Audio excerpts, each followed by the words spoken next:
बीते दिनों कोरोना के इस कठिन कालखंड में भी देश ने चहुं दिशा में किस प्रकार से इनिशिएटिव लिए, देश के दलित, पीड़ित, गरीब, शोषित, महिला, युवा, उनके जीवन को सशक्तिकरण के लिए, उनके जीवन में बदलाव के लिए देश में जो कुछ भी गतिविधि हुई है उसका एक संक्षिप्त खाका देश के सामने प्रस्तुत किया और उसमें आशा भी है, विश्वास भी है, संकल्प भी है, समर्पण भी है। अनेक माननीय सदस्यों ने विस्तार से चर्चा की है। माननीय खड़गे जी ने कुछ देश के लिए, कुछ दल के लिए, कुछ खुद के लिए काफी कुछ बातें बताई थी। आनंद शर्मा जी ने भी, उनको जरा समय की तकलीफ रही, लेकिन फिर भी उन्होंने कोशिश की और उन्होंने ये कहा कि देश की उपलब्धियों को स्वीकारा जाए। श्रीमान मनोज झा जी ने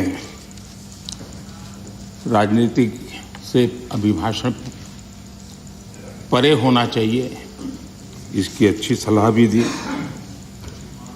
प्रसन्न आचार्य जी ने वीर बाल दिवस और नेताजी से जुड़े कामों के संबंध में भी विस्तार से सराहना की। डॉक्टर फौजिया खान जी ने संविधान की प्रतिष्ठा को लेकर विस्तार से चर्चा की। हर सदस्य ने अपने अनुभव के आधार पर, अपनी राजनीतिक सोच के आधार पर और राजनीतिक स्थिति के आधार पर अपनी बातें हमारे सामने रखी है। मैं सभी माननीय सदस्यों का इसके लिए हृदय से आभार भी व्यक्त करता हूं। आदरणीय सभापति जी, आज देश आजादी का अमृत महोत्सव मना रहा है।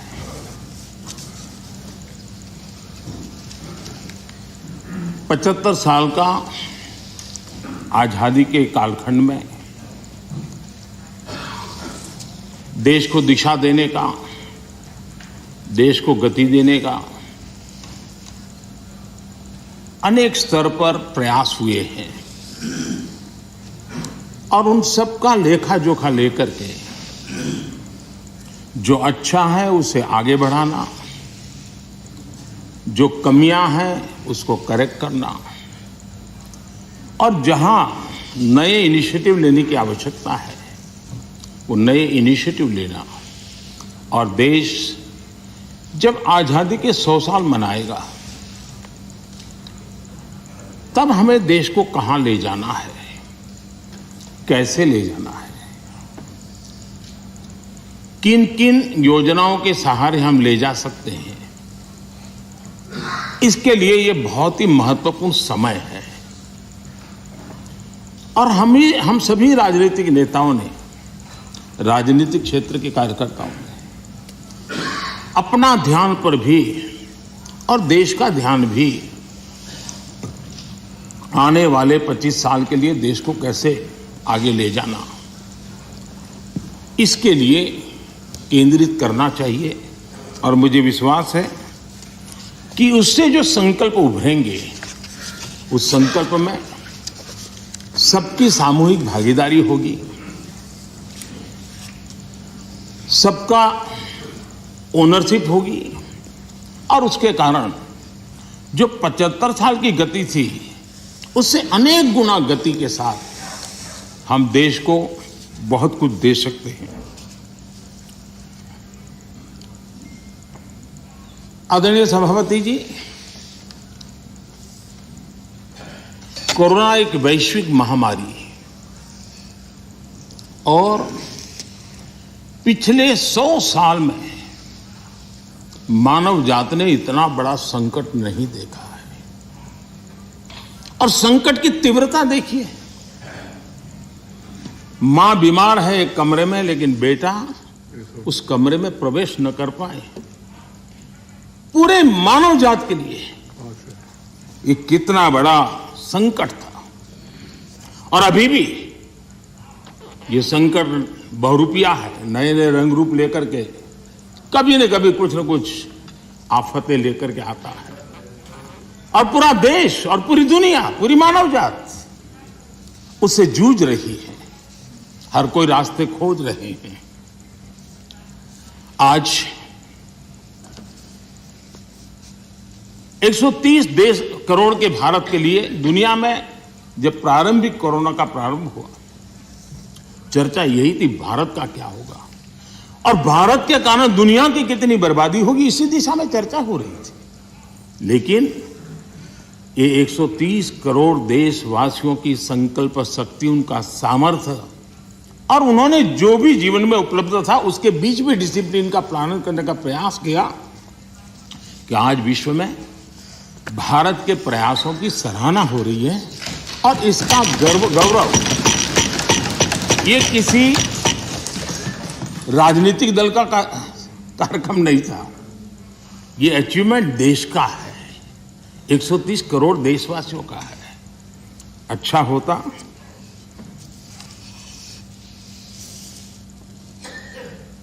इसका यश लेने की भी कोशिश करते आप लोग, तो आपके खाते में कुछ जमा होता। लेकिन अब ये भी सिखाना पड़े। खैर,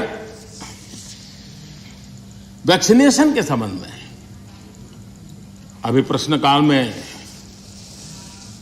हमारे आदरणीय मंत्री जी ने विस्तार से बात तो बताई है कि जिस प्रकार से भारत वैक्सीनेशन बनाने में, इनोवेशन में, रिसर्च में और उसके इम्प्लीमेंटेशन में आज भी दुनिया में वैक्सीन के खिलाफ बहुत बड़े आंदोलन चल रहे हैं।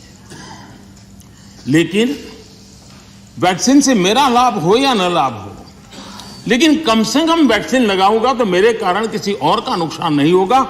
इस एक भावना ने 130 करोड़ देशवासियों को वैक्सीन लेने के लिए प्रेरित किया। ये भारत का मूलभूत चिंतन का प्रतिबिंब है जो विश्व के लोगों के सामने रखना हर हिंदुस्तानी का कर्तव्य है। सिर्फ खुद की रक्षा करने का विषय होता तो लूं या न लूं विवाद होता, लेकिन जब उसके मन में विचार आया कि मेरे कारण किसी को कष्ट न हो, अगर इसके लिए मुझे भी डोज लेना है तो मैं ले लूं, और उसने ले लिया। ये भारत के मन की, भारत के मानव मन की, भारत की मानवता की हम गौरवपूर्ण रूप से दुनिया के सामने कह सकते हैं। आज 100% डोज के लक्ष्य की ओर हम तेज गति से आगे बढ़ रहे हैं। मैं सम्मानित सदस्य, इस सभी आदरणीय सदस्यों से, इनके सामने हमारे फ्रंटलाइन वर्कर, हमारे हेल्थ केयर वर्कर्स, हमारे वैज्ञानिक, इन्होंने जो काम किया है उसकी सराहना करने से भारत की प्रतिभा तो खिलेगी, लेकिन इस प्रकार से जीवन खपाने वाले लोगों का भी हौसला बुलंद होगा। और इसलिए सदन बड़े गौरव के साथ उनका अभिनंदन करता है, उनका धन्यवाद करता है। आदरणीय सभापति जी, इस कोरोना काल में 80 करोड़ से भी अधिक देशवासियों को इतने लंबे कालखंड के लिए मुफ्त राशन की व्यवस्था, उनका घर का चूल्हा कभी न जले, ऐसी स्थिति पैदा न हो, ये काम भारत ने करके दुनिया के सामने एक उदाहरण प्रस्तुत किया। इसी कोरोना काल में जबकि अनेक कठिनाइयां थी, बंधन थे, उसके बावजूद भी प्रगति में रुकावटों की बार बार ऑब्स्टेकल के बीच भी लाखों परिवारों को, गरीबों को पक्का घर देने के अपने वादे की दिशा में हम लगातार चलते रहे और आज गरीब का भी घर खर्चा लाखों में होता है। जितने करोड़ों परिवारों को एक घर मिला है ना, हर गरीब परिवार आज लखपति कहा जा सकता है। आदरणीय सभापति जी, इसी कोरोना काल में 5 करोड़ ग्रामीण परिवारों को नल से जल पहुंचाने का काम करके एक नया रिकॉर्ड प्रस्थापित किया है। इसी कोरोना काल में जब पहला लॉकडाउन आया तब भी बहुत समझदारी के साथ कईयों से चर्चा करने के बाद थोड़ा साहस की भी जरूरत थी कि गांव में किसानों को लॉकडाउन से मुक्त रखा जाए। निर्णय बड़ा महत्वपूर्ण था, लेकिन किया और उसका परिणाम यह आया कि हमारे किसानों ने कोरोना के इस कालखंड में भी बम्पर पैदावार की और एमएसपी ने भी रिकॉर्ड खरीदी करके नए विक्रम प्रस्थापित किए। इसी कोरोना काल में इंफ्रास्ट्रक्चर से जुड़े हुए कई प्रोजेक्ट्स पूरे किए गए, क्योंकि हम जानते हैं कि ऐसे संकट के काल में इंफ्रास्ट्रक्चर का जो इन्वेस्टमेंट होता है वो रोजगार के अवसरों को सुनिश्चित करता है और इसलिए हमने उस पर भी बल दिया ताकि रोजगार भी मिलता रहे और सारे प्रोजेक्ट्स हम पूरे भी कर पाए। कठिनाइयां थी लेकिन उसको कर पाए। इसी कोरोना काल में चाहे जम्मू कश्मीर हो चाहे नॉर्थ ईस्ट हो, हर कालखंड में विस्तार से इसका विकास की यात्रा को आगे बढ़ाया गया और उसको हमने चलाया है। इसी कोरोना कालखंड में हमारे देश के युवाओं ने खेल जगत के हर क्षेत्र में हिंदुस्तान का तिरंगा, हमारा परचम फहराने में बहुत बड़ा काम किया, देश को गौरव दिया। आज पूरा देश, हमारे युवाओं ने खेल जगत में जिस प्रकार से प्रदर्शन किया है और कोरोना के इन सारे बंधनों के बीच उन्होंने अपनी तपस्या को कम नहीं होने दिया, अपनी साधना को कम होने नहीं दिया और देश को गौरव बढ़ाया है। आदरणीय सभापति जी, इसी कोरोना काल में आज जब हमारा देश का युवा स्टार्टअप यानी भारत का युवा एक पहचान बन गई है, एक सिनोनिमस हो गया है। आज हमारे देश के युवा स्टार्टअप के कारण स्टार्टअप की दुनिया में टॉप 3 में हिंदुस्तान को जगह दिला पाई है।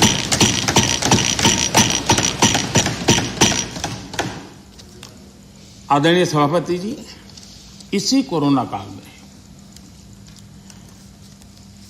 चाहे COP26 का मामला हो, चाहे G20 समूह का क्षेत्र हो या चाहे समाज जीवन के अंदर अनेक अनेक विषयों में काम करना हो, चाहे दुनिया के 150 देशों को दवाई पहुंचाने की बात हो, भारत ने एक लीडरशिप रोल लिया है। आज भारत की इस लीडरशिप की दुनिया में चर्चा है, उसकी स्वीकृति है। आदरणीय सभापति जी, जब संकट का काल होता है, चुनौतियां अपार होती हो, विश्व की हर शक्ति अपने ही बचाव में लगी होती है, कोई किसी की मदद नहीं कर पाता है, ऐसे कालखंड में उस संकटों से बाहर निकालना, आज मुझे अटल बिहारी वाजपेयी जी की कविता के उन शब्द हम सब के लिए प्रेरणा दे सकते हैं। अटल जी ने लिखा था, अटल जी ने लिखा था, व्याप्त हुआ बर्बर अंधियारा, व्याप्त हुआ बर्बर अंधियारा, किंतु चीरकर तम की छाती, किंतु चीरकर तम की छाती, चमका हिंदुस्तान हमारा।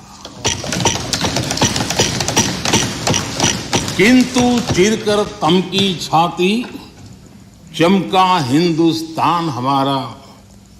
शत शत आघातों को सहकर, शत शत आघातों को सहकर, जीवित हिंदुस्तान हमारा, जीवित हिंदुस्तान हमारा।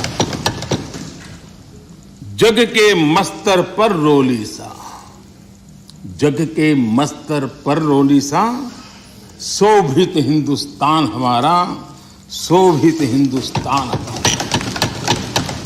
अटल जी के शब्द आज के इस कालखंड में भारत के सामर्थ्य का परिचय कराते हैं।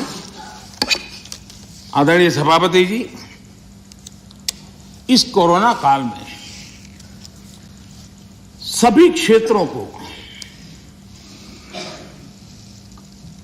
रुकावटों के बीच भी आगे बढ़ने के लिए भरपूर प्रयास किए गए, लेकिन इसमें कुछ क्षेत्र थे जिस पर थोड़ा विशेष बल भी दिया गया, क्योंकि वो व्यापक जनहित में आवश्यक था, युवा पीढ़ी के लिए आवश्यक था। कोरोना काल में जिन विशेष क्षेत्रों पर फोकस किया, उसमें से मैं दो की चर्चा जरूर करना चाहूंगा। एक एमएसएमई सेक्टर, सबसे ज्यादा रोजगार देने वाला एक क्षेत्र है। हमने शिक्षित किया, उसी प्रकार से खेतीबाड़ी क्षेत्र, उसमें भी कोई रुकावट ना आए उसको निश्चित किया, और उसी की वजह से जैसे मैंने वर्णन किया, बम्पर क्रॉप हुआ, सरकार ने रिकॉर्ड खरीद भी की। महामारी के बावजूद गेहूं, धान की खरीदी के नए रिकॉर्ड बने। किसानों को ज्यादा एमएसपी मिला, और वो भी डायरेक्ट बेनिफिट ट्रांसफर की स्कीम के तहत मिला। पैसा सीधा उनके बैंक खातों में जमा हुआ। और मैंने तो पंजाब के लोगों के कई वीडियो देखे, क्योंकि पंजाब में पहली बार डायरेक्ट बेनिफिट ट्रांसफर से पैसा गया। उन्होंने कहा था, मेरा खेत तो उतना ही साइज है, हमारी मेहनत उतनी है, लेकिन खाते में इतना रुपया एक साथ आता है, ये पहली बार जिंदगी में आता है।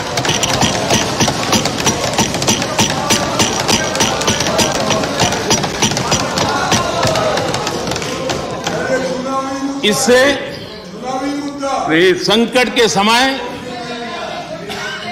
किसानों के पास कैश की सुविधा रही। ऐसे कदमों से ही इतने बड़े सेक्टर को शॉक्स और डिसरप्शन से हम बचा पाए। इसी प्रकार से एमएसएमई सेक्टर, ये उन सेक्टरों में था जिसको आत्मनिर्भर भारत पैकेज का सबसे अधिक लाभ मिला। अलग अलग मंत्रालयों ने जो पीएलआई स्कीम लॉन्च की, उससे मैन्युफैक्चरिंग को बल मिला। भारत अब लीडिंग मोबाइल मैन्युफैक्चरर बन गया है, और एक्सपोर्ट में भी उसका योगदान बढ़ रहा है। ऑटोमोबाइल और बैटरी, इस क्षेत्र में भी पीएलआई स्कीम उत्साहजनक परिणाम दे रही है। जब इतने बड़े स्तर पर मैन्युफैक्चरिंग, और वो भी ज्यादातर एमएसएमई सेक्टर के द्वारा होता है, तो स्वाभाविक है दुनिया के देशों से ऑर्डर भी मिलते हैं, ज्यादा अवसर भी मिलते हैं। और सत्य ये है कि इंजीनियरिंग गुड्स जो बड़ी मात्रा में एमएसएमई बनाते हैं, इस समय जो एक्सपोर्ट का आंकड़ा बड़ा बना है, उसमें ये इंजीनियरिंग गुड का भी बहुत बड़ा योगदान है। ये भारत के लोगों के कौशल्य का और भारत के एमएसएमई की ताकत को प्रदर्शित करता है। हमारी डिफेंस मैन्युफैक्चरिंग इंडस्ट्री को हम देखें, यूपी और तमिलनाडु में डिफेंस कॉरिडोर बना रहे हैं। एमओयू जो हो रहे हैं, जिस प्रकार से लोग इस क्षेत्र में आ रहे हैं, एमएसएमई क्षेत्र के लोग आ रहे हैं डिफेंस के सेक्टर में, ये अपने आप में उत्साहवर्धक है कि देश के लोगों में सामर्थ्य है और देश को डिफेंस के क्षेत्र में आत्मनिर्भर बनाने के लिए हमारे एमएसएमई क्षेत्र के लोग बहुत साहस जुटा रहे हैं, आगे आ रहे हैं। आदरणीय सभापति जी, एमएसएमई को जेम, उसके माध्यम से सरकार में जो सामान की खरीदी होती है उसका एक बहुत बड़ा माध्यम बनाया है और वो प्लेटफॉर्म के कारण आज बहुत सुविधा बनी है। उसी प्रकार से हमने एक बड़ा महत्वपूर्ण निर्णय किया है। वो निर्णय ये है कि सरकार में 200 करोड़ रुपए तक के जो टेंडर होंगे वो टेंडर ग्लोबल नहीं होंगे, उसमें हिंदुस्तान के लोगों को ही अवसर दिया जाएगा और जिसके कारण हमारे एमएसएमई सेक्टर को और इसके द्वारा हमारे रोजगार को बल मिलेगा। आदरणीय सभापति जी, इस सदन में आदरणीय सदस्यों ने रोजगार के संबंध में भी कुछ महत्वपूर्ण बातें उठाई हैं, कुछ लोगों ने सुझाव भी दिए हैं। कितनी जॉब क्रिएट्स हुई है ये जानने के लिए ईपीएफओ पैरोल, ये ईपीएफओ पैरोल सबसे विश्वस्त माध्यम माना जाता है। साल 2021 में लगभग 1,20,00,000 नए ईपीएफओ के पैरोल पे जुड़े और ये हम न भूलें, ये सारे फॉर्मल जॉब से, मैं इनफॉर्मल की बात नहीं कर रहा हूं, फॉर्मल जॉब से, और इनमें भी 60-65 लाख 18 से 25 साल की आयु के हैं। इसका मतलब ये हुआ कि उम्र पहली जॉब की है, यानी पहली बार जॉब मार्केट में उनकी एंट्री हुई है। आदरणीय सभापति जी, रिपोर्ट बताती है कि कोरोना के पहले की तुलना में कोविड रिस्ट्रिक्शन खुलने के बाद हायरिंग दोगुनी बढ़ गई है। नेस्कॉम की रिपोर्ट में भी यही ट्रेंड की चर्चा है। इसके अनुसार 2017 के बाद डायरेक्ट इनडायरेक्ट करीब, नेस्कॉम का कहना है, 27 लाख जॉब्स आईटी सेक्टर में, और ये सिर्फ स्किल की दृष्टि नहीं, उससे ऊपर के लेवल के लोग होते हैं जिनको रोजगार प्राप्त हुआ है। मैन्युफैक्चरिंग बढ़ने से वजह से भारत के ग्लोबल एक्सपोर्ट में वृद्धि हुई है और उसका लाभ रोजगार के क्षेत्र में सीधा सीधा होता है। आदरणीय सभापति जी, साल 2021 में, यानी सिर्फ एक साल में भारत में जितने यूनिकॉर्न्स बने हैं वो पहले के वर्षों में बने कुल यूनिकॉर्न से भी ज्यादा है। और ये सब रोजगार की गिनती में अगर नहीं आता है तो फिर तो रोजगार से ज्यादा राजनीति की चर्चा ही मानी जाती है। आदरणीय सभापति जी, कई माननीय सदस्यों ने महंगाई की भी चर्चा की है। 100 साल में आई इस भयंकर वैश्विक कोरोना की महामारी पूरी दुनिया को प्रभावित किया है। अगर महंगाई की बात करें तो अमेरिका में 40 साल में सबसे अधिक महंगाई का ये दौर अमेरिका झेल रहा है। ब्रिटेन 30 साल में सबसे अधिक महंगाई के मार से आज परेशान है। दुनिया के 19 देशों में जहां यूरो करेंसी है, वहां महंगाई का दर हिस्टोरिकली हाईएस्ट है, उच्चतम है। ऐसे माहौल में भी महामारी के दबाव के बावजूद हमने महंगाई को एक लेवल पर रोकने का बहुत प्रयास किया है, ईमानदारी से कोशिश की। 2014 से लेकर 2020 तक ये दर 4 से 5% के आसपास थी। इसकी तुलना जरा यूपीए के दौर से करें तो पता चलेगा कि महंगाई होती क्या है। यूपीए के समय महंगाई डबल डिजिट छू रही थी। यूपीए के समय डबल डिजिट छू रही थी। आज हम एकमात्र बड़ी इकोनॉमी है जो हाई ग्रोथ और मीडियम इन्फ्लेशन अनुभव कर रहे हैं।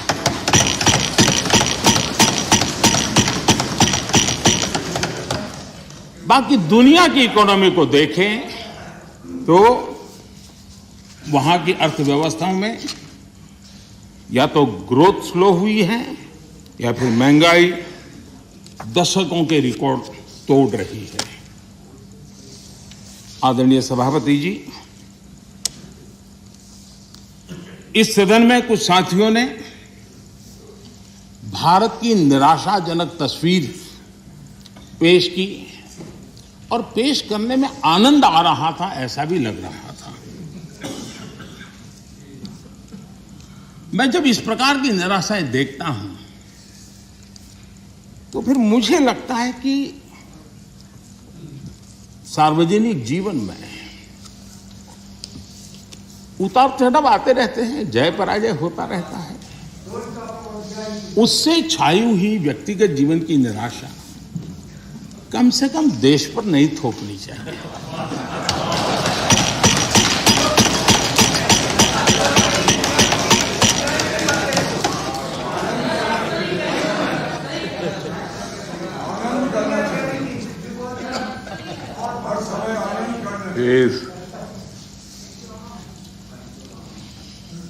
मैं जानता नहीं, लेकिन हमारे यहाँ गुजरात में एक बात है, शरद राव जानते होंगे, वो जहाँ महाराष्ट्र में भी होगा।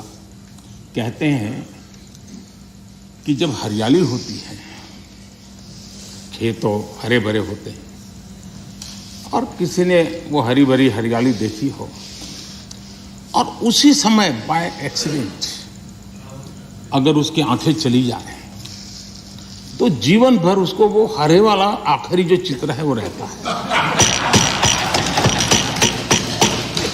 वैसा 2013 तक के जो दुर्दशा में गुजारा और 14 में अचानक देश की जनता ने जो रोशनी की, उसमें जो आंखें किसी की चली गई हैं, उनको पुराने दिन ही दिखते हैं। आदरणीय सभापति जी,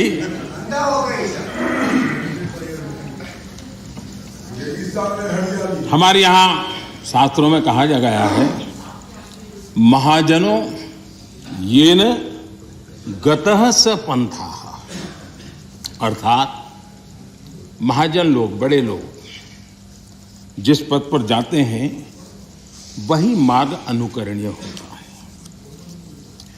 मैं आदरणीय सभापति जी इस सदन में एक बात करना चाहता हूं। यहां कोई भी हो, किसी दिशा में बैठा हो, उधर हो, यहां हो, कोई भी हो, लेकिन जनप्रतिनिधि अपने आप में छोटा हो बड़ा हो क्षेत्र का लीडर होता है, नेतृत्व करता है। वो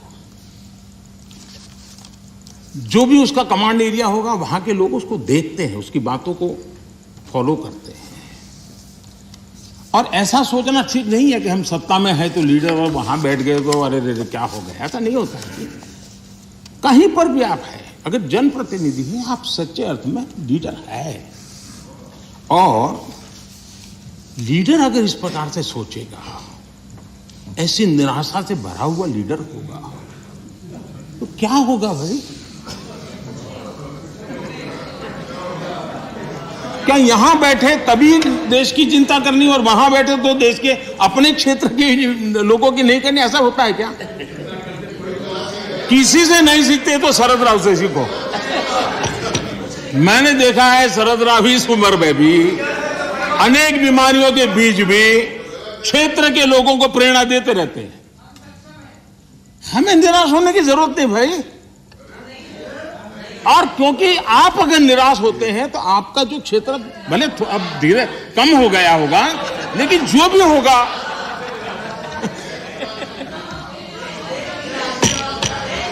ये बैठ के रनिंग कमेंट्री करना उचित नहीं है, पद्धति में नहीं है। हम सबका दायित्व है। सुनिए क्या है, बाद में जब आपको मौका मिला आपने बोला।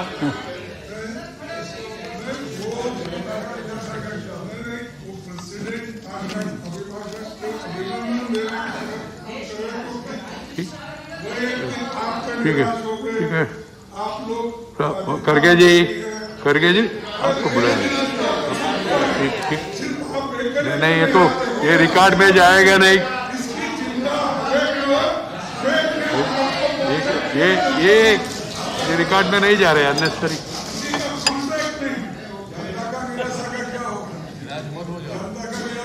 प्लीज। खड़गे जी, आप भी अधीर रंजन जी जैसी गलती करते हैं।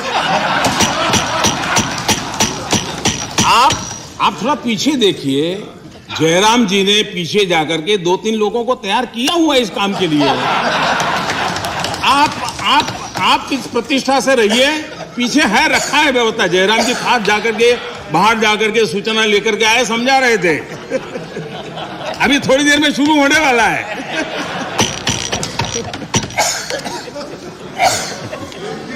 आप सम्मानीय नेता है।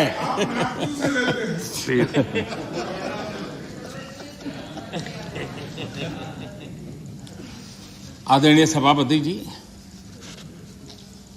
सत्ता किसी की भी हो, सत्ता में कोई भी हो, लेकिन देश के सामर्थ्य को कम नहीं आंकना चाहिए। हमने देश के सामर्थ्य का पूरे विश्व के सामने खुले मन से गौरवगान करना चाहिए। देश के लिए बहुत आवश्यक होता है। आदरणीय सभापति जी, सदन में हमारे एक साथी ने कहा, vaccination is not a big deal. Vaccination is not a big deal. मैं ये देखकर हैरान हूं, कुछ लोगों को भारत की इतनी बड़ी उपलब्धि नहीं लग रही है।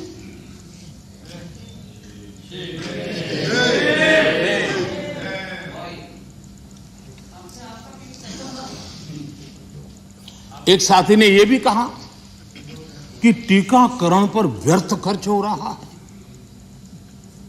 ये देश सुनेगा तो क्या लगेगा ऐसे लोगों के लिए?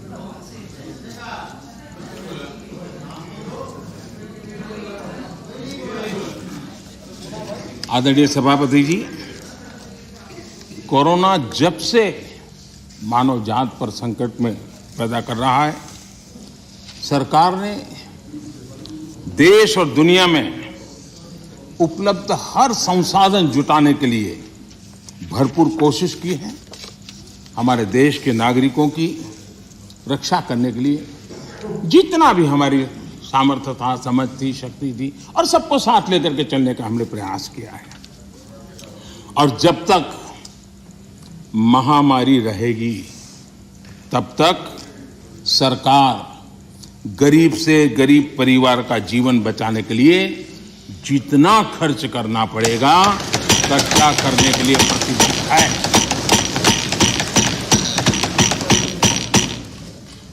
लेकिन कुछ दल के बड़े नेता बीते 2 सालों में उन्होंने जो अपरिपक्वता दिखाई है, उससे देश को भी बहुत निराशा हुई है। हमने देखा है कि कैसे राजनीतिक स्वार्थ में खेल खेले गए, भारतीय वैक्सीन के खिलाफ मुहिम चलाई गई। थोड़ा सोचिए, जो पहले आपने कहा था आज जो हो रहा है उसको थोड़ा दोनों साथ मिलाकर देखिए। हो सकता है सुधार की संभावना हो तो कुछ काम आ जाएगा। आदरणीय सभापति जी, देश की जनता जागरूक है और मैं देश की जनता का अभिनंदन करता हूं कि उनके हर छोटे मोटे नेताओं ने ऐसी गलती की तो भी उसने इस संकट के समय ऐसी बातों को कान पर लिया नहीं और वैक्सीन के लिए कतार में खड़े रह करके अगर ये ना हुआ होता तो बहुत बड़ा खतरा हो जाता। लेकिन अच्छा हुआ, देश की जनता कुछ नेताओं से भी आगे निकल गई। ये देश के लिए अच्छा है। आदरणीय सभापति जी, इस पूरा कोरोना कालखंड एक प्रकार से फेडरल स्ट्रक्चर का उत्तम उदाहरण मैं कह सकता हूं। 23 बार शायद किसी एक प्रधानमंत्री को एक कार्यकाल में मुख्यमंत्रियों की इतनी मीटिंग करने का अवसर नहीं आया होगा। मुख्यमंत्रियों के साथ 23 मीटिंगें की गई और विस्तार से चर्चाएं की और मुख्यमंत्रियों के सुझाव और भारत सरकार के पास जो जानकारियां थी उसमें मिलजुल करके, क्योंकि इस सदन में राज्यों से जुड़े हुए वरिष्ठ नेता यहां बैठे हैं और इसलिए मैं ये कहना चाहूंगा, ये अपने आप में बहुत बड़ी घटना है। 23 मीटिंगें करना इस कालखंड में और विस्तार से चर्चा करके रणनीति बनाना और सबको ऑन बोर्ड लेकर के चलना, और चाहे केंद्र सरकार हो, राज्य सरकार हो या स्थानीय स्वराज की संस्था की इकाइयां हो, सबने मिलकर के प्रयास किया है। हम किसी की योगदान को कम नहीं आंकते हैं, हम तो इसको देश की ताकत मानते हैं। लेकिन आदरणीय सभापति जी, कभी आत्मचिंतन करने की जरूरत है कुछ लोगों को। जब कोरोना की ऑल पार्टी मीटिंग बुलाई गई, सरकार की तरफ से विस्तार से प्रेजेंटेशन देना था और एक तरफ से कोशिश की गई कि कुछ दल न जाए, उनको समझाने की कोशिश हुई और खुद भी नहीं आए, ऑल पार्टी मीटिंग का बहिष्कार किया। और मैं शरद राव जी का फिर से आभार व्यक्त करना चाहूंगा। शरद राव जी ने कहा, देखिए भाई, ये कोई यूपीए का निर्णय नहीं है, मैं जिसको कह सकता हूं मैं कहूंगा। और शरद राव जी आए, बाकी टीएमसी सहित सभी दल के लोग आए और उन्होंने अपने बहुमूल्य सुझाव भी दिए। ये संकट देश पर था, मानव जात पर था, उसमें भी आपने बहिष्कार किया। ये पता नहीं आपके एडवाइस पे कौन है जी, कौन कहां से आप सलाह लेके आते हैं, आपका भी नुकसान कर रहे हैं जी। देश रुका नहीं, देश चल पड़ा, आप अटक गए और हर एक को आश्चर्य हुआ। सब लोग, आप दूसरे दिन के अखबार देख लीजिए, क्या आपकी आलोचना हुई, क्यों ऐसा किया, इतना बड़ा काम। लेकिन आदरणीय सभापति जी, हमने होलिस्टिक हेल्थ केयर पर फोकस किया। आधुनिक चिकित्सा परंपरा, भारतीय चिकित्सा पद्धति, दोनों को आयुष मंत्रालय ने भी इस समय बहुत काम किया। सदन में कभी कभी ऐसे मंत्रालयों की चर्चा भी नहीं होती है, लेकिन ये देखना होगा, आज विश्व में हमारे आंध्र तेलंगाना के लोग बताएंगे, हमारी हल्दी का एक्सपोर्ट जो बढ़ रहा है, वो इस कोरोना ने लोगों को भारत की उपचार पद्धति पर आकर्षित किया, उसका कहना है। दुनिया के लोगों, आज कोरोना कालखंड में भारत ने अपने फार्मा उद्योग को भी सशक्त किया है। पिछले 7 साल में हमारा जो आयुष का उत्पादन है, उसका एक्सपोर्ट बहुत बड़ा है और नए नए डेस्टिनेशन में पहुंच रहा है। इसका मतलब कि भारत की जो ट्रेडिशनल मेडिसिन है, उसने विश्व में अपनी एक पहचान बनाना शुरू किया है। मैं चाहता हूं कि हम सब लोग जहां जहां हमारा परिचय हो, इस बात को बल दें, क्योंकि इस क्षेत्र हमारा दबा हुआ है। अगर हम थोड़ा उसको, और ऐसे समय है कि स्वीकृति बन जाएगी, तो हो सकता है कि भारत की जो ट्रेडिशनल मेडिसिन की परंपरा है, ताकत है, वो दुनिया में पहुंचेगी और काम होगा। आदरणीय सभापति जी, आयुष्मान भारत के तहत 80,000 से अधिक हेल्थ एंड वेलनेस सेंटर आज कार्यरत है और हर प्रकार की आधुनिक से आधुनिक सेवाओं करने के लिए उनको सजाया जा रहा है।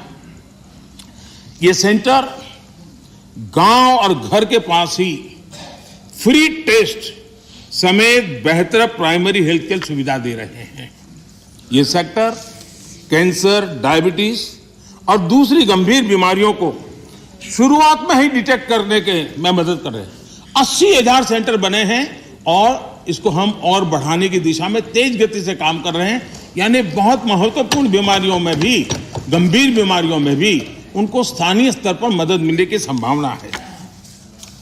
आदरणीय सभापति जी, वैसे पुरानी परंपरा ये थी कि बजट के पहले कुछ टैक्स लगा दो ताकि बजट में चर्चा न हो, बजट में दिखे नहीं और उस दिन शेयर मार्केट गिर न जाए। हमने ऐसा नहीं किया, हमने उल्टा किया। हमने बजट के पहले 64,000 करोड़ रुपए पीएम आत्मनिर्भर स्वस्थ भारत योजना के तहत क्रिटिकल हेल्थ इंफ्रास्ट्रक्चर के निर्माण के लिए राज्यों के अंदर बांटे। अगर ये चीज हम बजट में रखते तो और बहुत बड़ा बजट शानदार दिखता। शानदार तो है ही है और शानदार दिखता, लेकिन हम उस मोह के में रखने के बजाय कोरोना के समय इसकी तत्काल व्यवस्था करने के लिए हमने पहले इसको किया और 64,000 करोड़ रुपए हमने इस काम के लिए दिए। आदरणीय सभापति जी, इस बार खरगे जी बड़ा विशेष बोल रहे थे और कह रहे हैं कि मुझे तो कह रहे हैं कि मैं उस पर बोलूं, इधर उधर ना बोलूं, लेकिन वो क्या बोले हैं उसको भी एक बार चेक कर लिया जाए। सदन में कहा गया कि कांग्रेस ने भारत की बुनियाद डाली और भाजपा वालों ने सिर्फ झंडा गाड़ दिया।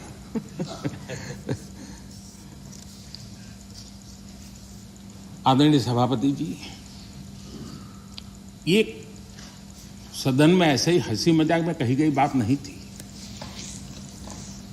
ये उस गंभीर सोच का परिणाम है और वही देश के लिए खतरनाक है। और वो है, कुछ लोग यही मानते हैं कि हिंदुस्तान 1947 में पैदा हुआ और उसी के कारण ये समस्या होती है। और इसी सोच का परिणाम है कि भारत में पिछले 75 साल में जिसको काम करने का 50 साल मौका मिला था, उनकी नीतियों पर भी इस मानसिकता का प्रभाव रहा है और उसी के कारण कई विकृतियां पैदा हुई है। ये डेमोक्रेसी आपकी मेहरबानी से नहीं है, हमारे कुर्बानी से और आपको 1975 में डेमोक्रेसी का गला घोंटने वालों को डेमोक्रेसी का गौरव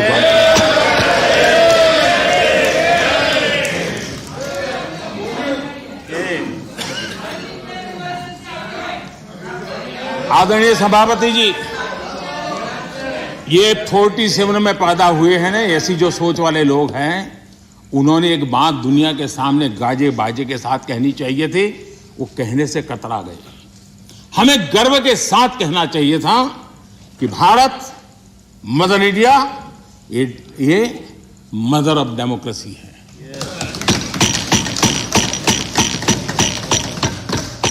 डेमोक्रेसी, डिबेट, ये भारत में सदियों से चल रहा है। और कांग्रेस की कठिनाई ये है, डायनेस्टी के आगे उन्होंने कुछ सोचा ही नहीं, जो उनकी परेशानी है। और पार्टी में जो डेमोक्रेसी की बात करते हैं ना, वो जरा समझे, भारत के लोकतंत्र को सबसे बड़ा खतरा परिवारवादी पार्टियों का है, ये मानना पड़ेगा।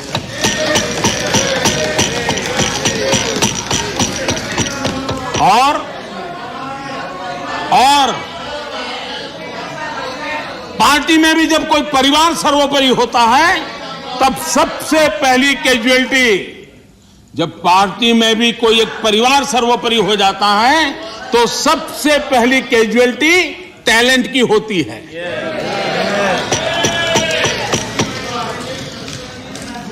देश ने अरसे तक इस सोच का बहुत नुकसान उठाया है। मैं चाहता हूं कि सभी राजनीतिक दल लोकतांत्रिक आदर्शों और मूल्यों को अपने दलों में भी विकसित करें, उसको समर्पित करें और हिंदुस्तान की सबसे पुरानी पार्टी के रूप में कांग्रेस इसकी जिम्मेवारी ज्यादा उठाए। आदरणीय सभापति जी, यहां पर यह कहा गया कि कांग्रेस न होती तो क्या होता।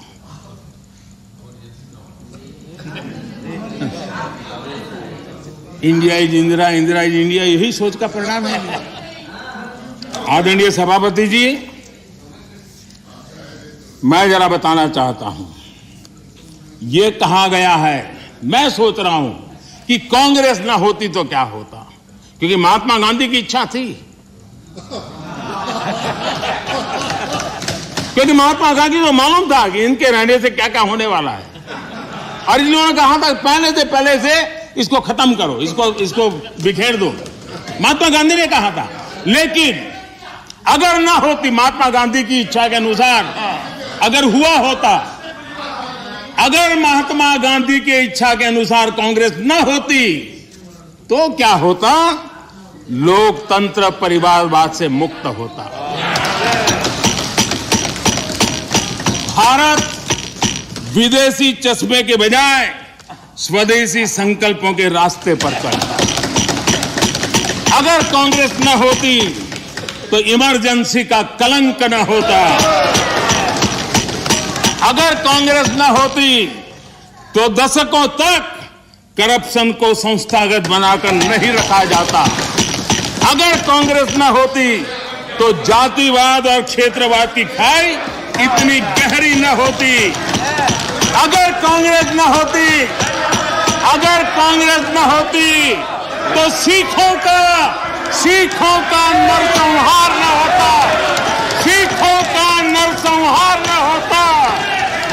सालों साल पंजाब आतंकी आग में न जलता। अगर कांग्रेस न होती तो कश्मीर के पंडितों को कश्मीर छोड़ने की नौबत न आती। अगर कांग्रेस न होती तो बेटियों को तंदूर में जलाने की घटनाएं न होती। अगर कांग्रेस न होती तो देश के सामान्य मानवी को घर, सड़क, बिजली, पानी, शौचालय, मूल सुविधाओं के लिए इतने सालों तक इंतजार न करना पड़ता। आदरणीय सभापति जी, मैं गिनता रहूंगा।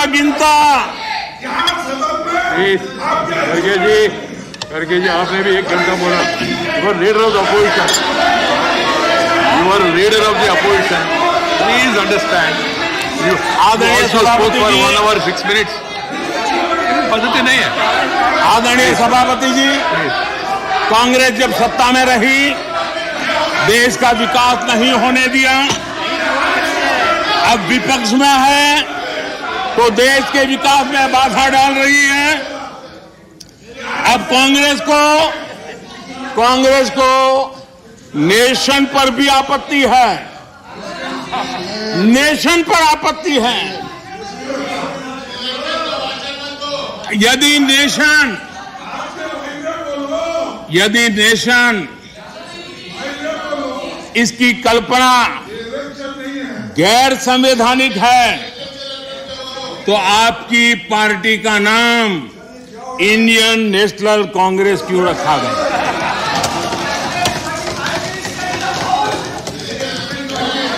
अब आपकी ये नई सोच आई है तो इंडियन नेशनल कांग्रेस नाम बदल दीजिए और आप फेडरेशन ऑफ कांग्रेस कर दीजिए।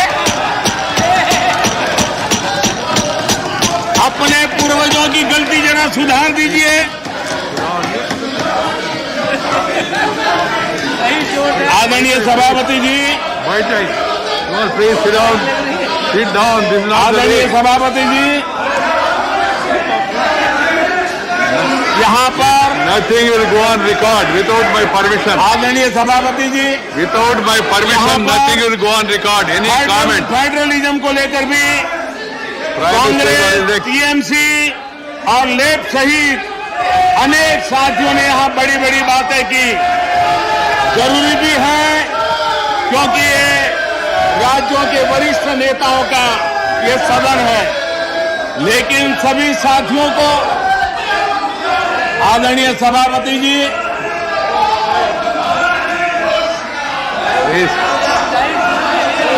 This nothing will go on record except what is permitted by the chair. Whatever is permitted by the chair will only go on record. No comment, no noise, no demonstration will go on record. Please, बैठ जाइए.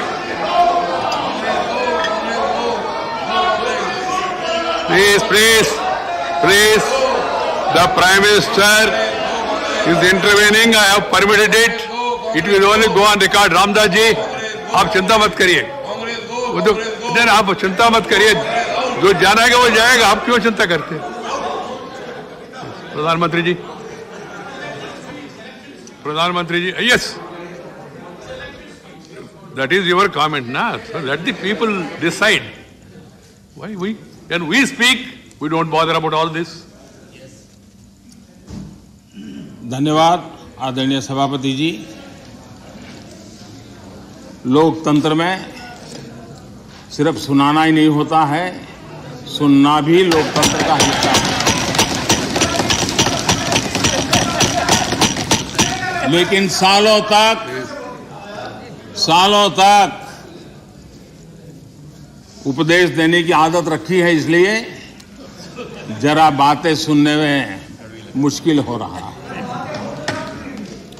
आदरणीय सभापति जी, federalism को लेकर Congress, TMC और left सहित अनेक साथियों ने यहां कई विचारों को प्रस्तुत किया है और बहुत स्वाभाविक है, और इस सदन में इसकी चर्चा होना और स्वाभाविक है क्योंकि यहां राज्य के वरिष्ठ नेता, उनका मार्गदर्शन इस सदन में हमें मिलता रहता है।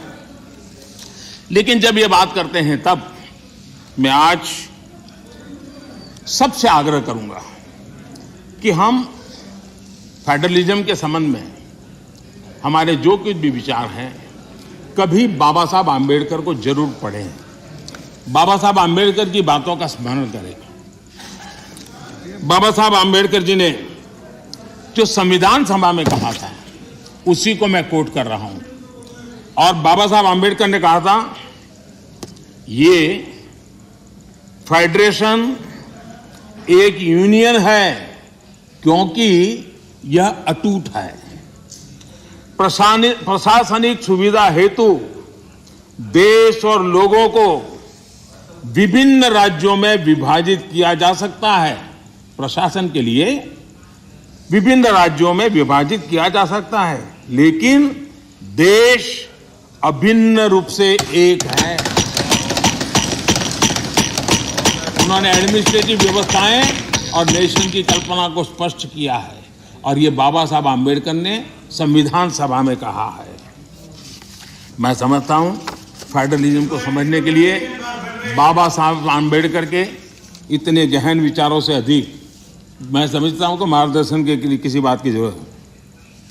लेकिन विशेषता ये है, क्या हुआ है हमारे देश में? फेडरलिज्म के इतने बड़े बड़े भाषण दिए जाते हैं, इतने उपदेश दिए जाते हैं। हम क्या वो दिन भूल गए जब एयरपोर्ट पर जरा जरा सी बातों के लिए मुख्यमंत्री हटा दिए जाते थे? आंध्र प्रदेश के पूर्व मुख्यमंत्री टी अंजय जी के साथ क्या हुआ था, इस सदन के अनेक नेता अच्छी तरह जानते हैं। प्रधानमंत्री के बेटे को एयरपोर्ट पर उनका प्रबंध पसंद नहीं आया तो उनको बर्खास्त कर दिया गया। इसने आंध्र प्रदेश के करोड़ों लोगों की भावनाओं को आहत किया था। इसी प्रकार कर्नाटका के लोकप्रिय मुख्यमंत्री वीरेंद्र पाटिल जी को भी अपमानित करके पद से हटाया गया था, वो तब जब वो बीमार थे। हमारी सोच कांग्रेस की तरह संकीर्ण नहीं है। हम संकीर्ण सोच के साथ काम करने वाले लोग नहीं हैं। हमारी सोच में राष्ट्रीय लक्ष्यों, राष्ट्रीय टारगेट और रीजनल एस्पिरेशंस, उसके बीच में हम कोई कॉन्फ्लिक्ट नहीं देखते हैं। हम मानते हैं कि रीजनल एस्पिरेशंस को उतने ही इज्जत के साथ एड्रेस करना चाहिए, समस्याओं का समाधान करना चाहिए। और भारत की प्रगति भी तब होगी जब देश विकास को ध्यान में रखते हुए रीजनल एस्पिरेशंस को एड्रेस करें। यह दायित्व बनता है। जब हम इस बात को कहते हैं देश को आगे बढ़ाना, लेकिन इसकी यह भी शर्त है कि जब राज्य प्रगति करते हैं तब देश की तरक्की होती है। राज्य प्रगति न करे और देश की तरक्की के लिए हम सोचे तो हो नहीं सकता है। और इसलिए पहली शर्त है राज्य प्रगति करे तब देश की तरक्की होती है। और जब देश की तरक्की होती है, देश समृद्ध होता है, देश के अंदर समृद्धि आती है, तो वो समृद्धि राज्यों में पर्कोलेट होती है और इसके कारण देश समृद्ध बनता है। इस सोच के साथ हम चलते हैं। और मैं तो जानता हूं, मैं गुजरात में था, मुझ पर क्या क्या जुल्म हुए हैं दिल्ली सरकार के द्वारा, इतिहास गवाह है। क्या कुछ नहीं हुआ मेरे साथ, गुजरात के साथ क्या क्या क्या नहीं हुआ। लेकिन उस कालखंड में भी हर दिन, आप मेरे रिकॉर्ड देख लीजिए, मुख्यमंत्री के नाते मैं हमेशा एक ही बात कहता था कि गुजरात का मंत्र क्या है, देश के विकास के लिए गुजरात का विकास। हमेशा दिल्ली में किसकी सरकार है सोच करके नहीं चलते थे, देश के विकास के लिए गुजरात का विकास। और यही फेडरलिज्म में हम सबका दायित्व यही बनता है कि हम देश के विकास के लिए अपने राज्यों का विकास करेंगे, ताकि दोनों मिलकर के देश को नई ऊंचाई पर ले जाएंगे। और यही तरीका सही तरीका है, उसी रास्ते पर चलना हमारे लिए जरूरी है। और यह बहुत दुखद है, जिनको दशकों तक सरकार चलाने का मौका मिला और उन्होंने राज्यों के साथ कैसे कैसे दमन किए थे। सब यहां बैठे हैं, भुक्तभोगी लोग बैठे हुए हैं, कैसे कैसे दमन किया था। करीब करीब 100 बार राष्ट्रपति शासन ला करके राज्य सरकार, चुनी हुई राज्य सरकारों को उखाड़ के फेंक दिया गया। आप किस मुंह से बातें कर रहे हो। और इसलिए लोकतंत्र का भी आपने सम्मान किया। और वो कौन प्रधानमंत्री है जिसने अपने कालखंड में 50 सरकारों को उखाड़ के फेंक दिया था, राज्य की 50 सरकारों को। आदरणीय सभापति जी, इन सारे विषयों के जवाब हर हिंदुस्तानी जानता है और उसी की सजा आज उनको भुगतनी पड़ रही है। देश उनको स्वीकार कर लेता है। आदरणीय सभापति जी, कांग्रेस के हाईकमांड जो है, उनकी नीति 3 प्रकार से कामों को लेकर के चलती है। एक, पहले डिस्क्रेडिट करो, फिर डिस्टेबलाइज करो और फिर डिसमिस करो। इसी तरीके से अविश्वास पैदा करो, अस्थिर करो और फिर बर्खास्त करो। इन्हीं बातों को लेकर के चले हैं। आप जरा बताइए आदरणीय सभापति जी, मैं आज कहना चाहता हूं कि फारूक अब्दुल्ला जी की सरकार को किसने अस्थिर किया था, चौधरी देवीलाल जी की सरकार को किसने अस्थिर किया था, चौधरी चरण सिंह जी की सरकार को किसने अस्थिर किया था, पंजाब में सरदार बादल की सरकार के किसने बर्खास्त किया था, महाराष्ट्र में बाला साहब ठाकरे को बदनाम करने के लिए किसने डरते टिक्स का उपयोग किया था, कर्नाटका में रामकृष्ण हेगड़े और एसआर बॉम्बे की सरकार को किसने गिराया था? 50 के दशक में केरला की चुनी हुई कम्युनिस्ट सरकार को किसने गिराया था? उस कालखंड में 50 साल पहले तमिलनाडु में इमरजेंसी के दौरान करुणानिधि जी की सरकार को किसने गिराया था? 1980 में एमजीआर की सरकार को किसने डिसमिस किया था? आंध्र प्रदेश में किसने एनटीआर की सरकार को अस्थिर करने की कोशिश की थी, और वो भी जब वो बीमार थे? वो कौन सा दल है जिसने मुलायम सिंह जी यादव जी को सिर्फ इसलिए तंग किया था क्योंकि मुलायम सिंह जी केंद्र की बातों के साथ सहमत नहीं होते थे? कांग्रेस ने अपने नेताओं तक नहीं छोड़ा है। आंध्र प्रदेश में कांग्रेस सरकार अहम भूमिका निभाई, उसके साथ क्या किया? जिस केंद्र ने यहां सत्ता में बैठने के लिए उनको मौका दिया था, उनके साथ क्या किया? उन्होंने बहुत शर्मनाक तरीके से आंध्र प्रदेश का विभाजन किया। माइक बंद कर दिए गए, मिर्ची स्प्रे की गई, कोई डिस्कशन नहीं हुई। क्या यह तरीका ठीक था? क्या यह लोकतंत्र था? क्या अटल जी की सरकार ने भी 3 राज्य बनाए थे। राज्य बनाना हमने विरोध नहीं किया है, लेकिन तरीका क्या था? अटल जी ने 3 राज्य बनाए थे, छत्तीसगढ़, झारखंड, उत्तराखंड, लेकिन कोई तूफान नहीं आया। शांति से सारा निर्णय हुआ, सबने मिल बैठ करके निर्णय किया। आंध्र तेलंगाना के भी हो सकता था, हम तेलंगाना के विरोधी नहीं है, साथ मिलकर के किया जा सकता है, लेकिन आपका अहंकार, सत्ता का नशा, उसने देश के अंदर इस कटुता पैदा की। और आज भी तेलंगाना और आंध्र के बीच में वो कटुता के बीच तेलंगाना का भी नुकसान कर रहे हैं, आंध्र का भी नुकसान कर रहे हैं, और आपको कोई राजनीतिक फायदा नहीं हो रहा है।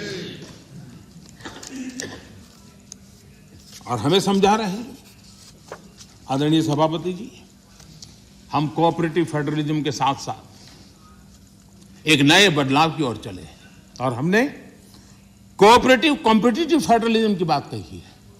हमारे राज्यों के बीच में विकास की स्पर्धा हो, तंदुरुस्त स्पर्धा हो, हम आगे बढ़ने की कोशिश करें। दल किसी का भी कोई राज क्यों ना करता हो, और उसको प्रोत्साहन देना हमारा काम है और हम दे रहे हैं। आदरणीय सभापति जी, मैं आज उदाहरण देना चाहता हूं। जीएसटी काउंसिल की रचना, जीएसटी काउंसिल की रचना अपने आप में भारत के सशक्त फेडरलिज्म के लिए एक उत्तम स्ट्रक्चर का नमूना है।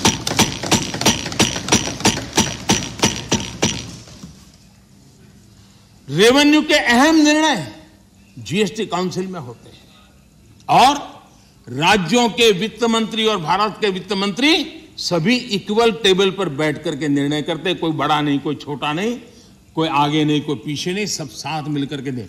और देश को गर्व होना चाहिए, इस सदन को ज्यादा गर्व होना चाहिए कि जीएसटी के सारे निर्णय, सैकड़ों निर्णय हुए हैं, सबके सब सर्वानुमति से हुए।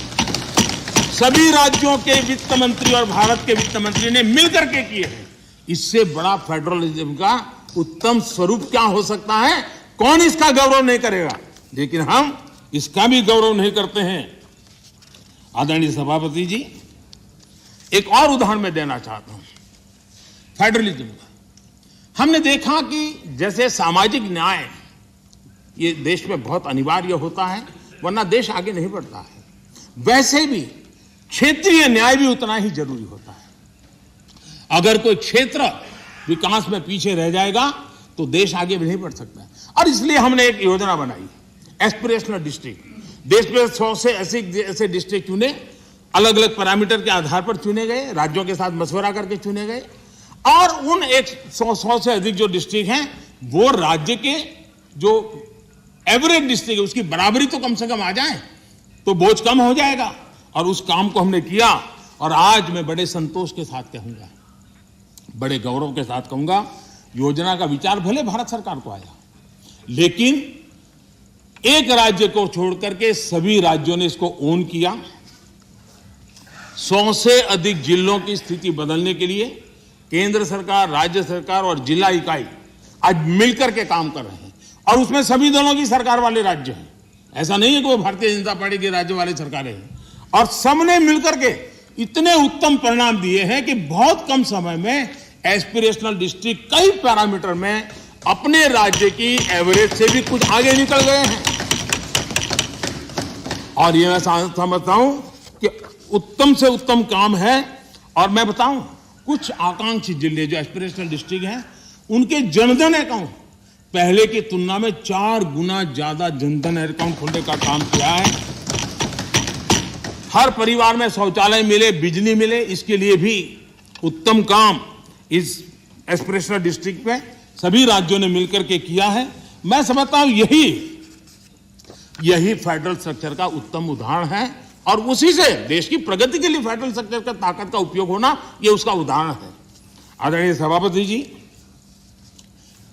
मैं आज एक और कैसे आर्थिक मदद होती है राज्यों को, किस तरीके से नीतियां कैसे बदलाव लाने से परिवर्तन आता है, उसका भी उदाहरण देना चाहता हूं। वो भी एक समय था जब हमारे प्राकृतिक संसाधन सिर्फ कुछ लोगों की तिजोरियां भरने के लिए काम आते थे। ये दुर्दशा हमने देखी है, उसकी चर्चाएं बहुत चली है। अब इस संपदा राष्ट्र का खजाना भर रही है। हमने कोयले और माइनिंग सेक्टर में रिफॉर्म किए। 2000 में हमने पारदर्शी प्रक्रिया के साथ खनिज संसाधनों का ऑक्शन किया। हमने रिफॉर्म्स की प्रक्रिया को जारी रखा, जो जैसे वैध लाइसेंस की बिना चार्ज के ट्रांसफर, 50% प्रोड्यूसर्स की ओपन मार्केट में सेल बिक्री, अर्ली ऑपरेशनलाइजेशन पर 50% रिबेट। बीते 1 साल में माइनिंग रेवेन्यू लगभग 14,000 करोड़ रुपए से बढ़कर लगभग 35,000 करोड़ रुपए पर पहुंचा है। ऑक्शन से जितना भी रेवेन्यू आया वो राज्य सरकारों को मिला है। ये निर्णय किया है। सबसे बड़ी बात यह है, ये सुधार जो लागू हुए हैं, इसके राज्य का ही भला हुआ है, और राज्य का भला होने में देश का भला है ही है। कोऑपरेटिव फेडरलिज्म का इस क्षेत्र इतना बड़ा महत्वपूर्ण निर्णय, और उड़ीसा इस रिफॉर्म्स को लागू करने में अग्रिम राज्य रहा। मैं उड़ीसा के मुख्यमंत्री जी को अभिनंदन देता हूं कि उनकी सरकार ने सारे रिफॉर्म्स में हमारे साथ कंधे से कंधा मिलाकर के काम किया है। आदरणीय सभापति जी, यहां पर यह भी चर्चा हुई कि हम इतिहास बदलने की कोशिश कर रहे हैं। कई बार बोला जाता है, बाहर भी बोला जाता है, और कुछ लोग लिखा जाते हैं। मैं देख रहा हूं कि कांग्रेस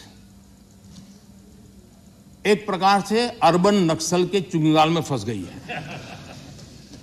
उनकी पूरी सोचने के तरीकों को अर्बन नक्सलों ने कब्जा कर लिया है, और इसलिए उनकी सारी सोच गतिविधि डिस्ट्रक्टिव बन गई है, और देश के लिए चिंता का विषय, बड़ी गंभीरता से सोचना पड़ेगा। अर्बन नक्सल ने बहुत चालाकी पूर्वक कांग्रेस की इस दुर्दशा का फायदा उठा करके उसके मन को पूरी तरह कब्जा कर लिया, उसके विचार प्रवाह को कब्जा कर लिया है, और उसी के कारण बार बार ये बोल रहे हैं इतिहास बदल रहा है। आदरणीय सभापति जी, हम सिर्फ कुछ लोगों की याददाश्त को ठीक करना चाहते हैं, थोड़ा उनका मेमोरी पावर बढ़ाना चाहते हैं। हम कोई इतिहास बदल नहीं रहे हैं। कुछ लोगों का इतिहास कुछ ही साल से शुरू होता है, हम जरा उसको पहले ले जा रहे हैं और कुछ नहीं कर रहे हैं। अगर उनको 50 साल के इतिहास में ही मजा आता है तो हमको 100 साल तक ले जा रहे हैं। किसी को 100 साल तक मजा आता है तो हम 200 साल के इतिहास में ले जाते हैं। किसी को 200 से मजा आता है हम 300 ले जाते हैं। अब जो 300 साढ़े 300 ले जाएंगे तो छत्रपति शिवाजी का नाम आएगा ही आएगा। हम तो उनकी मेमोरी को सतेज कर रहे हैं, हम इतिहास बदल नहीं रहे। कुछ लोगों का इतिहास सिर्फ एक परिवार तक सीमित है, क्या करें इसका। और इतिहास तो बहुत बड़ा है, बड़े पहलू है, बड़े उतार चढ़ाव है, और हम इतिहास के दीर्घकालीन कालखंड को याद कराने का प्रयास कर रहे हैं, क्योंकि गौरवपूर्ण इतिहास को भुला देना इस देश के भविष्य के लिए ठीक नहीं है। ये हम अपना दायित्व समझते हैं, और इसी इतिहास से सबक लेते हुए हमने आने वाले 25 साल में देश को नई ऊंचाइयों पर ले जाने का एक विश्वास पैदा कर रहा है। और मैं समझता हूं ये अमृत कालखंड अब इसी से आगे बढ़ने वाला है। इस अमृत कालखंड में हमारी बेटियां, हमारे युवा, हमारे किसान, हमारे गांव, हमारे दलित, हमारे आदिवासी, हमारे पिछड़े समाज के हर तबके का योगदान हो, उनकी भागीदारी हो, उसको लेकर के हम आगे बढ़े, कभी कभी हम 1857 के स्वतंत्रता संग्राम की ओर देखेंगे, हमारे आदिवासी क्षेत्रों में 1857 के स्वतंत्रता संग्राम में जो योगदान दिया गया है, कभी हमें पढ़ने को नहीं मिल रहा है। इतने महान स्वर्णिम पुरुषों को हम कैसे भूल सकते हैं? और हम इन चीजों को याद कराने की कोशिश कर रहे हैं। हमारी कोशिश है देश आत्मविश्वास से भरा हुआ हो, देश आगे बढ़े। आदरणीय सभापति जी, महिलाओं के सशक्तिकरण भी हमारे लिए प्राथमिकता है। भारत जैसा देश, 50% आबादी, हमारी विकास यात्रा के जो सबका प्रयास का विषय है, उस सबके प्रयास में सबसे बड़ी भागीदार हमारी माताएं बहनें हैं। देश की 50% जनसंख्या, और इसलिए भारत का समाज की विशेषता है, अपनी परंपराओं में सुधार करता है, बदलाव भी करता है। ये एक जीवन समाज है। हर युग में ऐसे महापुरुष निकलते हैं जो हमारी बुराइयों को से समाज को मुक्त करने के लिए प्रयास करते हैं। और आज हम जानते हैं महिलाओं के संबंध में भी भारत में कोई आज चिंतन हो रहा नहीं, पहले से हमारे आज चिंतन हो रहा है। उनके सशक्तिकरण को हम प्राथमिकता दे रहे हैं। अगर हमने मैटरनिटी लीव बढ़ाई है तो एक प्रकार से महिलाओं के सशक्तिकरण और परिवार के सशक्तिकरण का हमारा प्रयास है, और उस दिशा में हम काम कर रहे हैं। बेटी बचाओ बेटी पढ़ाओ, आज उसका परिणाम है कि जेंडर रेशियो में जो हमारी असंतुलन था, उसमें काफ़ी अच्छी स्थिति में हम पहुंच गए। और जो रिपोर्ट्स आ रहे हैं उसमें आज हमारे कुछ स्थानों पर तो हमारे यहाँ पुरुषों से माताओं बहनों की संख्या बढ़ रही है। ये बड़े एक आनंद का विषय है, गौरव का विषय है। जो बुरे दिन हमने देखे तो उसमें से हम बाहर आए हैं, और इसलिए हमने प्रयास करना चाहिए। आज एनसीसी में हमारी बेटियां हैं, सेना में हमारी बेटियां हैं, वायुसेना में बेटियां हैं, हमारी नौसेना में हमारी बेटियां हैं। 3 तलाक की कुप्रथा को हमने खत्म किया, और मैं जहां जाता हूं मुझे इन माताओं बहनों का आशीर्वाद मिलता है, क्योंकि 3 तलाक की प्रथा जब खत्म होती है तब सिर्फ बेटियों को न्याय मिलता है ऐसा नहीं है, उस पिता को भी न्याय मिलता है, उस भाई को भी न्याय मिलता है जिसकी बेटी 3 तलाक के कारण घर लौट के आती है, जिसकी बहन 3 तलाक के कारण घर लौट के आती है। इसलिए ये पूरे समाज के कल्याण के लिए है, ये सिर्फ कोई महिलाओं के लिए है और पुरुषों के खिलाफ ऐसा नहीं है। ये मुसलमान पुरुष के लिए भी उतना ही उपयोगी है, क्योंकि वो भी किसी बेटी का बाप है, वो भी किसी बेटी का भाई है, और इसलिए ये उसका भी भला करता है, उसको भी सुरक्षा देता है। और इसलिए कुछ कारणों से लोग बोल पाए न बोल पाए, लेकिन इस बात से सब लोग एक गौरव का आनंद का भरते हैं। कश्मीर में हमने 370 धारा को जो हटाया, वहां की माताओं बहनों को एम्पावर किया है। उनको जो अधिकार नहीं तो अधिकार हमने दिलवाए हैं, और उस अधिकारों के कारण आज उनकी ताकत आज शादी की उम्र में क्या कारण है? आज के युग में मेल और फीमेल के बीच में अंतर होना चाहिए, क्या जरूरत है? बेटा बेटी एक समान है तो हर जगह पे होना चाहिए, और इसलिए बेटे बेटी की शादी की उम्र समान हो, उस दिशा में हम आगे बढ़े हैं। मुझे विश्वास है कि कुछ ही समय में ये सदन भी उसके विषय में सही निर्णय कर करके हमारी माताओं बहनों के कल्याण के लिए काम करेगा। आदरणीय सभापति जी, यह वर्ष गोवा के 60 वर्ष का एक महत्वपूर्ण कालखंड का वर्ष है। गोवा मुक्ति को 60 साल हुए। मैं आज जरा उस चित्र को कहना चाहता हूं। हमारे कांग्रेस के मित्र जहां भी होंगे जरूर सुनते होंगे, गोवा के लोग जरूर आज सुनते होंगे मेरी बात को। अगर सरदार साहब जिस प्रकार से सरदार पटेल ने हैदराबाद के लिए रणनीति बनाई, इनिशिएटिव लिए, जिस प्रकार से सरदार पटेल ने जूनागढ़ के लिए रणनीति बनाई, कदम उठाए, अगर सरदार साहब की प्रेरणा लेकर के गोवा के लिए भी वैसी ही रणनीति बनाई होती तो गोवा को हिंदुस्तान आजाद होने के 15 साल तक गुलामी में नहीं रहना पड़ा होता। भारत की आजादी के 15 साल के बाद गोवा आजाद हुआ, और उस समय के 60 साल पहले के अखबार, उस जमाने की मीडिया रिपोर्ट बताती है कि तब के प्रधानमंत्री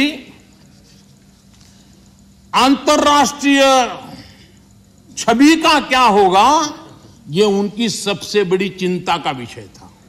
पंडित नेहरू को दुनिया में मेरी छवि बिगड़ जाएगी तो, और इसलिए उनको लगता था कि गोवा की औपनिवेशिक सरकार पर आक्रमण करने से उनकी जो एक ग्लोबल लीडर की, शांतिप्रिय नेता की छवि है, वो चकनाचूर हो जाएगी। गोवा को जो होता है होने दो, गोवा को जो झेलना पड़े झेलने दो, मेरी छवि को कोई नुकसान ना हो। और इसलिए जब वहां सत्याग्रहों पर गोलियां चल रही थी, विदेशी सल्तनत गोलियां चला रही थी, हिंदुस्तान का हिस्सा, हिंदुस्तान के ही मेरे भाई बहन, उन पर गोलियां चल रही थी, और तब हमारे देश के प्रधानमंत्री ने कहा था कि मैं सेना नहीं दूंगा, मैं सेना नहीं भेजूंगा। सत्याग्रहियों की मदद करने से उन्होंने इनकार कर दिया था। यह गोवा के साथ कांग्रेस ने किया हुआ जुल्म है, और गोवा को 15 साल ज्यादा गुलामी के जंजीरों में जकड़ के रखा गया, और गोवा के अनेक वीर पुत्रों को बलिदान देना पड़ा, लाठी गोलियों से जिंदगी को बसर करनी पड़ी। ये हाल पैदा किए थे। नेहरू जी ने 15 अगस्त 1955 को पंडित नेहरू ने लाल किले से जो कहा था, मैं जरा कोट करना चाहता हूं। अच्छा होता कांग्रेस के मित्र यहां होते तो नेहरू जी का नाम सुनकर के कम से कम उनका दिन बहुत अच्छा जाता, और इसलिए उनकी प्यास बुझाने के लिए मैं बार बार नेहरू जी को भी याद करता हूं। आजकल नेहरू जी ने कहा था, लाल किले से कहा था, मैं उनको कोट करता हूं, कोई धोखे में ना रहे, भाषा देखिए, कोई धोखे में ना रहे कि हम वहां फौजी कार्रवाई करेंगे। कोई फौज गोवा के आसपास नहीं है। अंदर के लोग चाहते हैं कि कोई शोर मचाकर ऐसे हालात पैदा करे कि हम मजबूर हो जाएं फौज भेजने के लिए। हम नहीं भेजेंगे फौज, हम उसको शांति से तय करेंगे। समझ लें सब लोग इस बात को। ये हुंकार 15 अगस्त को गोवा वासियों के एस्पिरेशंस के खिलाफ कांग्रेस के नेता के बयान है। पंडित नेहरू जी ने आगे कहा था, जो लोग वहां जा रहे हैं, लिमेज जी, लोहिया जी समेत सब लोग वहां सत्याग्रह कर रहे थे, आंदोलन कर रहे थे, देश के सत्याग्रही जा रहे थे। हमारे जगन्नाथ राव जोशी, कर्नाटक केसरी, उनके नेतृत्व में सत्याग्रह हो रहा था। जो पंडित नेहरू जी ने क्या कहा, जो लोग वहां जा रहे हैं उनको वहां जाना मुबारक हो। देखिए मजाक, देखिए, देश के अपनी आजादी के लिए लड़ने वाले मेरे ही देशवासियों के लिए क्या भाषा, कितना अहंकार है। वो लोग वहां जा रहे हैं, उनको वहां जाना मुबारक हो, लेकिन ये भी याद रखें कि अपने को सत्याग्रही कहते हैं तो सत्याग्रह के उसूल, सिद्धांत और रास्ते भी याद रखें। सत्याग्रह की पीछे फौजें नहीं चलती और ना ही फौजों की पुकार होती है। असहाय छोड़ दिया गया मेरे देश के नागरिकों को। ये गोवा के साथ किया। गोवा की जनता कांग्रेस के इस रवैये को कभी भूल नहीं सकती है। आदरणीय सभापति जी, हमें यहां फ्रीडम ऑफ एक्सप्रेशन पर भी बड़े भाषण दिए गए और आए दिन हमको जरा समझाया जाता है। मैं जरा आज एक घटना कहना चाहता हूं, और ये घटना भी गोवा के एक सपूत की घटना है। गोवा के एक सम्मानीय, गोवा की धरती के एक बेटे की कथा है। अभिव्यक्ति के संबंध में क्या होता था, कैसे होता था, ये उदाहरण मैं देना चाहता हूं। व्यक्ति स्वतंत्रता की बातें करने वाले लोगों का इतिहास मैं आज खोल रहा हूं। क्या किया है, लता मंगेशकर जी के निधन से आज पूरा देश दुखी है। देश को बहुत बड़ी खोट है। लेकिन लता मंगेशकर जी का परिवार गोवा का है, लेकिन उनके परिवार के साथ कैसा सलूक किया ये भी देश को जानना चाहिए। लता मंगेशकर जी के छोटे भाई पंडित हृदयनाथ मंगेशकर जी गोवा का गौरवपूर्ण संतान, गोवा की धरती का बेटा,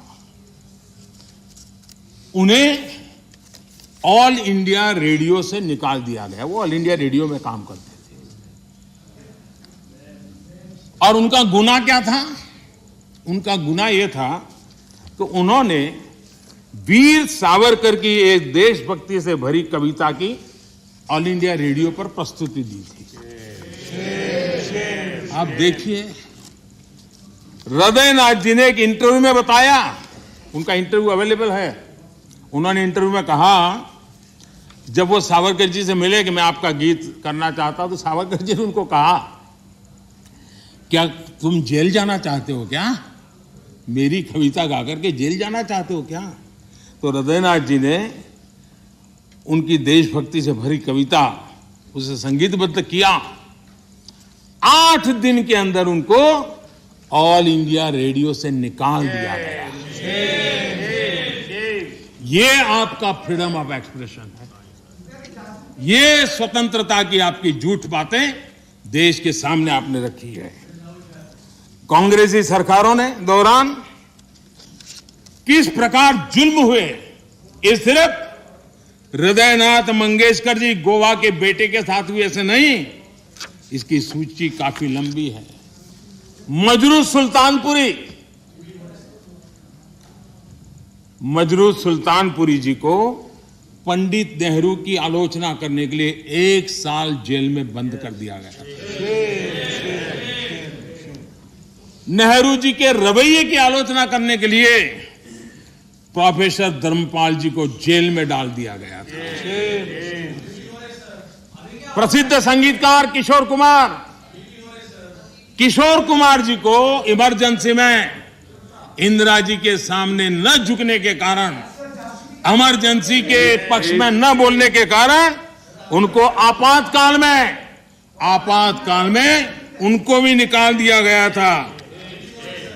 हम सभी जानते हैं कि एक विशेष परिवार के खिलाफ अगर कोई थोड़ी सी भी आवाज उठाता है, जरा भी आंख ऊंची करता है, तो क्या होता है। सीताराम केसरी को हम भली भांति जानते हैं, क्या हुआ ये हमें पता है। आदरणीय सभापति जी, मेरी सदन के सदस्यों से सभी से प्रार्थना है कि भारत के उज्जवल भविष्य पे भरोसा करें। 130 करोड़ देशवासियों के सामर्थ्य पर हम भरोसा करें। हम बड़े लक्ष्य लेकर के इसी सामर्थ्य के आधार पर देश को नई ऊंचाई पर ले जाने के लिए हम कृत संकल्पी बने। आदरणीय सभापति जी, हमने मेरे तेरे अपने पराये इस परंपरा को खत्म करना होगा और एक मत से, एक भाव से, एक लक्ष्य से एक साथ चलना, यही देश के लिए समय की मांग है। एक स्वर्णिम काल है, पूरा विश्व भारत को तरफ बड़े आशा से और बड़े गौरव से देखा। ऐसे समय हम मौका गंवा न दें। देशवासियों के कल्याण के लिए इससे बड़ा कोई अवसर आने वाला नहीं है। ये मौका हम पकड़ लें। 25 साल की यात्रा हमें कहीं से कहां पहुंचा सकती है। हमारे देश के लिए, हमारी परंपराओं के लिए हम गौरव करें। और सभापति जी, हम बड़े विश्वास के साथ मिलकर के चलेंगे। और हमारे यहां तो शास्त्रों में कहा गया है, सं गच्छध्वम सं वदध्वम संवो मनासी जानताम, यानी हम साथ चले, साथ चर्चा करें, मिलकर हर कार्य करें। इसी आह्वान के साथ मैं राष्ट्रपति जी के अभिभाषण को अनुमोदन करता हूं उनका धन्यवाद